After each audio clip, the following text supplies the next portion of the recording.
नमस्कार। आइए बात करते हैं सबसे पहले कनिष्ठ अंगुली के बारे में। कनिष्ठ अंगुली अच्छे ज्ञान की उंगली के रूप में जानी जाती है। इस उंगली से ज्ञान की कहीं पे कोई भी कमी नज़र नहीं आती है। साथ ही साथ अगर मैं कहूँ बुद्धि की कोई कमी नहीं है, याददाश्त की कोई कमी नहीं है। सीधा सीधा यदि कोई कमी है उंगली में तो वो खड़ी हुई रेखा नहीं है। जब खड़ी हुई रेखा नहीं होती हैं तो व्यक्ति की ग्रहण शक्ति में कमी आती है। ग्रहण शक्ति से मेरा मतलब है कि उसकी ऊर्जा उसके पास कम होती है, यानी वो जल्दी थक जाता है या जल्दी मानसिक टेंशन को ले लेता है। अब बात करते हैं यहाँ पे सूर्य की उंगली की। यश मान सम्मान की जाने वाली उंगली सूर्य की अनुकूलता के साथ है। पर्वत नीचे का मजबूत है, परिवार से मजबूत हैं, यानी कुल मिलाकर संपन्न परिवार के हैं। और यहाँ पर ये उंगली शनि के साथ चिपकी हुई भी है। अपने माता पिता का सम्मान करने वाले हैं, बहन भाइयों से अच्छे संबंध रखने वाले हैं, अपनी तरफ से किसी भी रिश्तेदार से खटाव पैदा नहीं करते। तो कुल मिलाकर ये अच्छी स्थिति सूर्य की है। कोई भी यहाँ मान सम्मान की अपनी तरफ से किसी कमी को नहीं दर्शाने वाली ये उंगली भी है। यहाँ बात करते हैं आपकी शनि की उंगली की। शनि की उंगली कुल मिलाकर यदि देखें तो शनि की उंगली पर यहाँ पर देखिए तो मैं बताता चलता हूँ आपको, लगातार ये रेखाएं आपके उस पर नहीं हैं। ये जो खड़ी रेखाएं यहाँ पर हाथ के अंदर होती हैं ये होनी ज़रूरी हैं।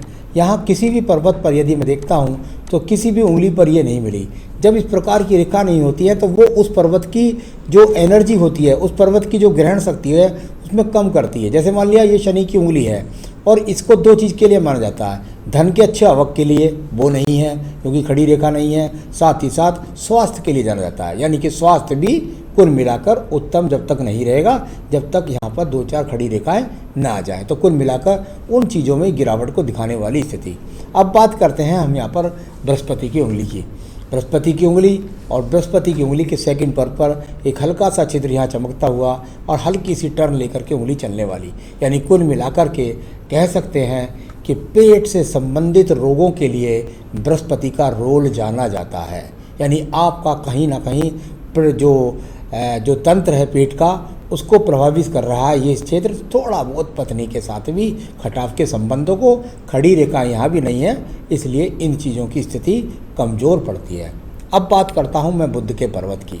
मैंने हमेशा कहा बुध के पर्वत पर यदि खड़ी हुई रेखाएं नहीं मिलती हैं तो ऐसे व्यक्ति के पास, ये सामान्य पर्वत के रूप में है, जब ऐसी स्थिति हो तो व्यक्ति के पास कोई रेखा खड़ी ना हो तो जो संतान होती है उसका हो सकता है सुख तो मिल जाए, परंतु कभी कभी देखने में आता कि लड़का नहीं मिलता, और कभी कभी ये देखना आता कि संतान जब बड़ी हो जाती है और यहाँ पर आपकी उम्र पर वो रेखा ना आकर खड़ी हो तो वो ये बात की कि संतान आपसे बहुत दूर रहने के कारण या स्थिति इसकी मजबूत होने के कारण वो आपका सहयोग नहीं करती। साथ ही साथ आपके यहाँ रेखा खड़ी हुई नहीं है तो आपके धन के कमाने की जो स्थिति है वो मजबूत नहीं है। सूर्य पर्वत की बात करते हैं। यश मान सम्मान किए जाने के लिए ये पर्वत यहाँ बिल्कुल सामान्य स्थिति के रूप में है, यानी कुल मिलाकर कह सकता हूँ कि सामान्य रूप से आपका यश मान सम्मान आपका क्षेत्र में है। अब बात करते हैं यहाँ पर शनि के पर्व की। ईश्वर कृपा है, छोटी सी रेखा यहाँ पर है, यानी कि अगर ये ना होती तो ये वो स्थिति बन जाती कि आपके जीवन के 55 के वर्ष के बाद आपके पास में कुछ भी नहीं होता, यानी जीरो हो जाते और सिर्फ कर्ज लदा हुआ होता। इस एकमात्र रेखा ने ये आपकी स्थिति बना दी है कि आप जीवन में किसी के सामने हाथ नहीं फैलाएंगे। अभी आगे तक का बोलना ज़्यादा ठीक नहीं, लेकिन ये मैंने वर्तमान की स्थिति में अगर इतनी सी रेखा ना होती तो आपके पास धन की चवन्नी इस समय पर भी नहीं होती। अब बात करते हैं इसके बाद आपके बृहस्पति के पर्व की।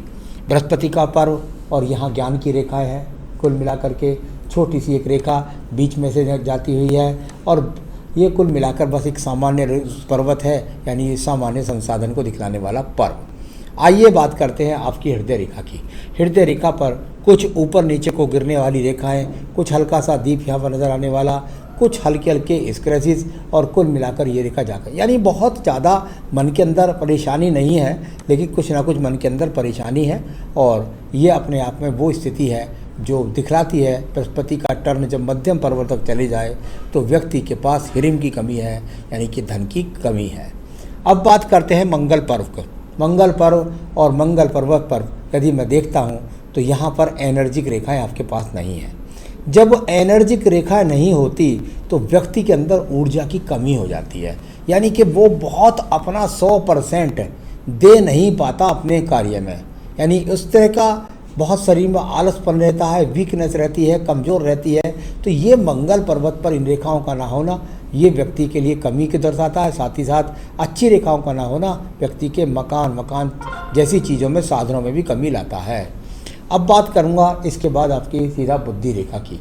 बुद्धि रेखा थोड़ा सा चल कर के इस तरीके से चलती है और थोड़ा सा उठती हुई, गिरती हुई, लहरदार होती हुई, जाती हुई और आखिर तक मंगल पर्वत तक पहुंचती है।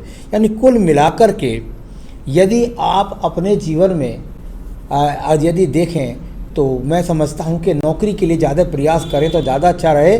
लेकिन कुल मिलाकर के ये वो लहरदार रेखा है जो आपके दिमाग को स्थिर नहीं रहने देती है। कभी मन में उड़ जाती है, कभी मन से गिर जाते हैं, कभी मन में उड़ जाती है, कभी मन से गिर जाते हैं। इस तरह की स्थिति को दर्शाने वाली ये यहाँ पर आपकी बुद्धि रेखा है।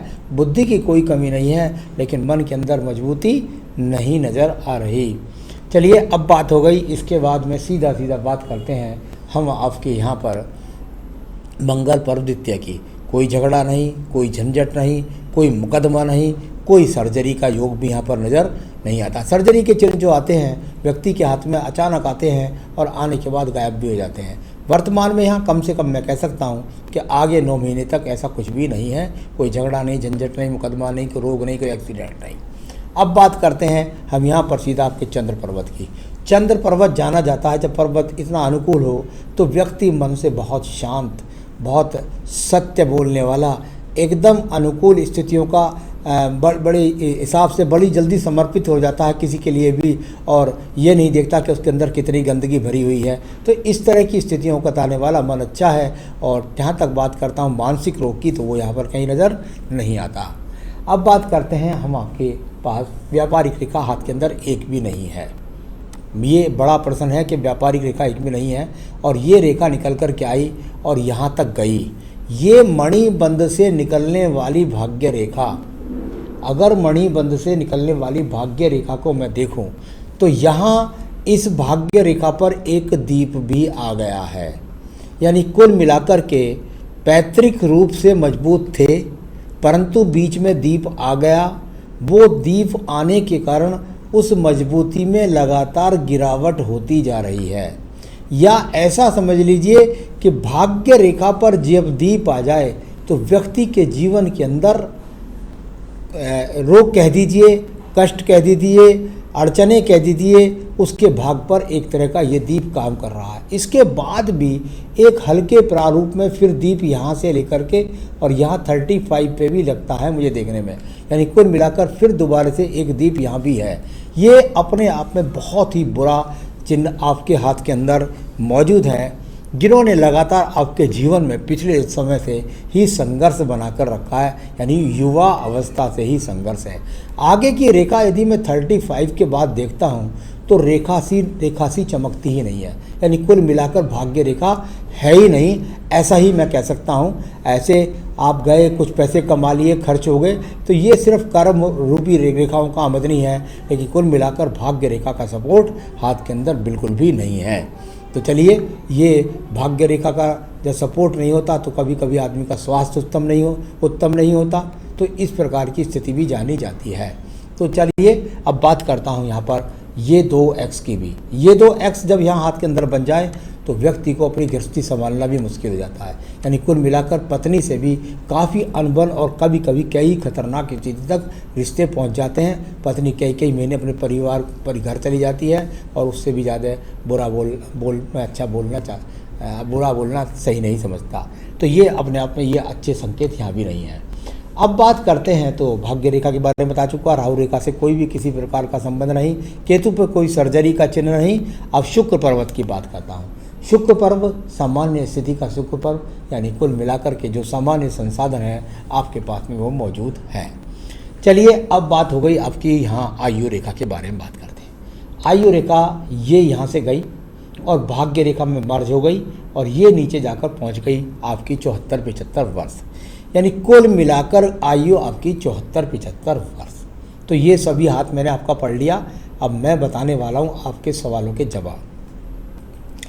मैं बहुत बीमार हूँ, मेरी उम्र 44 वर्ष है, कब तक ठीक हो जाऊँगा, मेरी आयु कितनी है। आयु मैंने आपकी बता दी आपको 74-75 वर्ष, ठीक है सर। और जहां आप इस समय 44वें वर्ष में चल रहे हैं, जब 44वें वर्ष को मैं पढ़ूंगा तो 44वें वर्ष में एक मंगल रेखा सपोर्टिंग में है जो आपको रोग क्षेत्र से निकालने के लिए तैयार है।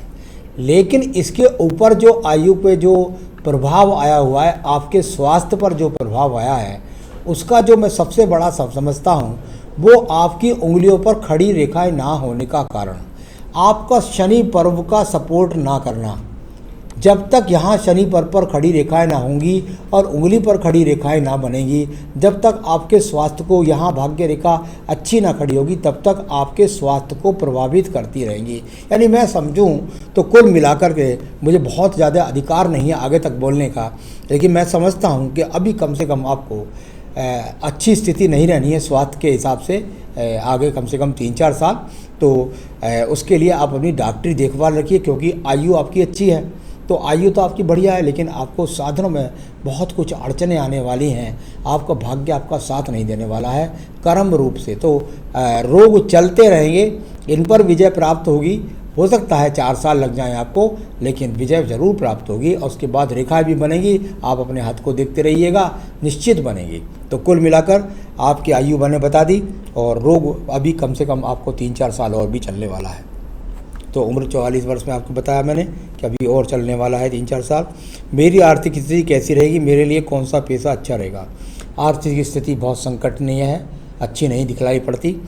हाँ, कौन कौन से काम कर सकते हैं आप, एजुकेशन से संबंधित कोई काम हो यदि, तो उस क्षेत्र में काम कर सकते हैं, टीचिंग कर सकते हैं, ट्यूशन पढ़ा सकते हैं, फाइनेंस के किसी क्षेत्र में जॉब कर सकते हैं या उससे संबंधित को कार्य कर सकते हैं, कोचिंग सेंटर का काम कर सकते हैं, कोचिंग सेंटर अपने स्थान में चलवा सकते हैं, या कॉपी किताब का काम कर सकते हैं, कि सप्लाई का काम कर सकते हैं। यानी कोई भी एजुकेशन से संबंधित कार्य आपके लिए ज़्यादा अच्छे मुझे इस हाथ से लगते हैं।